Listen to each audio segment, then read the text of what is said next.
संपूर्ण पन्हाळा तालुक्याचं लक्ष लागून राहिलेल्या पन्हाळा पंचायत समितीच्या सभापती आणि उपसभापती पदाची निवडणूक आज पन्हाळा पंचायत समितीच्या सभागृहात पार पडली।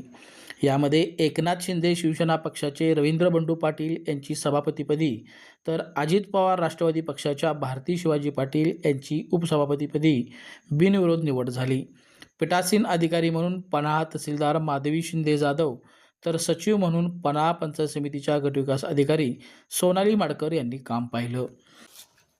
याप्रसंगी अजित पवार राष्ट्रवादी काँग्रेसचे जिल्हाध्यक्ष बाबासाहेब पाटील असुलेकर, कुंभी कासारी सहकारी बँकेचे अध्यक्ष अजित नरके, एकनाथ शिंदे शिवसेना पक्षाचे आणि अजित पवार राष्ट्रवादी काँग्रेस पक्षाचे पन्हाळा तालुक्यातील सर्व पंचायत समिती सदस्य, जिल्हा परिषद सदस्य तसेच शिवसेनेचे पन्हाळा पंचायत समितीचे गटनेते दत्तात्रय खोत, जनसुराज शक्ती पक्षाचे पंचायत समिती सदस्य तसेच शिंदे शिवसेना आणि अजित पवार राष्ट्रवादी काँग्रेस पक्षाचे पदाधिकारी व कार्यकर्ते उपस्थित होते।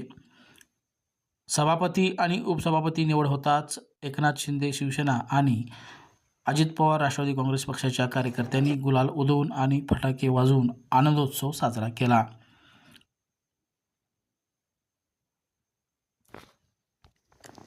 एकनाथ शिंदे शिवसेना पक्षानं आणि अजित पवार राष्ट्रवादी काँग्रेस पक्षानं एकत्र येऊन सत्ता स्थापन केली असून सभापती आणि उपसभापती पदाची धुरा 1.25 वर्षासाठी सोपवल्याचं अजित पवार राष्ट्रवादी काँग्रेस पक्षाचे जिल्हाध्यक्ष बाबासाहेब पाटील असुलेकर यांनी सांगितलं।